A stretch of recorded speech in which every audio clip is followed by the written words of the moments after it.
முன்னுரை.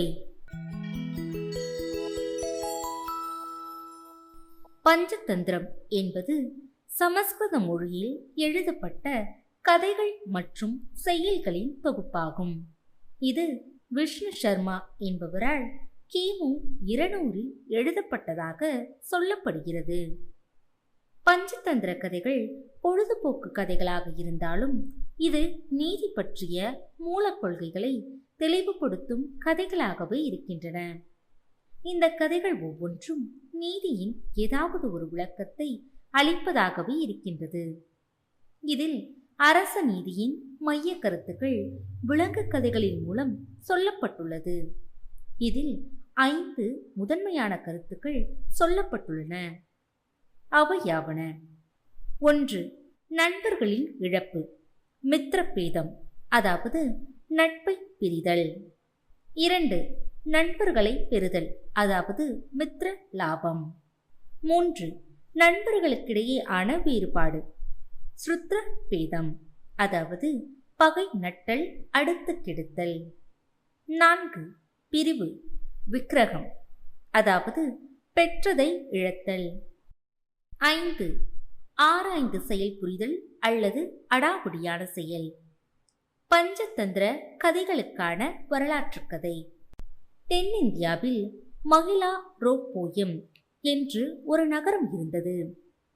அந்த நகரத்தை அமரசக்தி எனும் ஒரு மன்னன் ஆண்டு வந்தார். அம்மன்னனுக்கு பகுசக்தி, உக்கிரசக்தி, அனந்த சக்தி எனும் 3 மகன்கள் இருந்தனர். இவர்கள் மூவருமே முட்டாள்கள், குறும்புக்காரர்கள், தொல்லை தருபவர்கள். இவர்களுக்கு கல்வி பயில்வதில் சிறிதும் கூட ஆர்வமோ ஆசையோ கிடையாது. மன்னன் அமரசக்தி தனது மகன்களின் இந்த தீய குணங்களைக் கண்டு மனம் வெதும்பினார். தன் மகன்கள் கல்வி கற்கவில்லையே என கவலையில் ஆழ்ந்தார். இந்த கவலையை ஒரு நாள் அரசவையில் வெளியிட்டு மனம் வருந்தினார். அரசனின் வருத்தத்தை அறிந்த சபையினர் அனைவரும் அமைதியாக இருந்தனர்.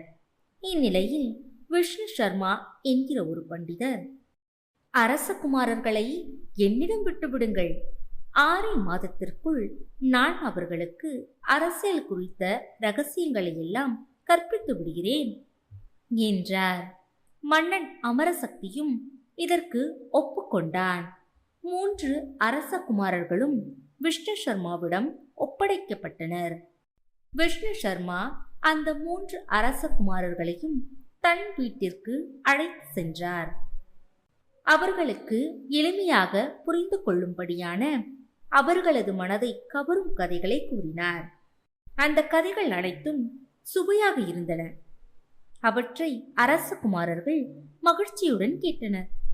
இந்த கதைகள் மூலமாக விஷ்ணு சர்மா அவர்களுக்கு அரசியல் பற்றிய யுக்திகளையும் ரகசியங்களையும் சொல்லிக் கொடுத்தார்.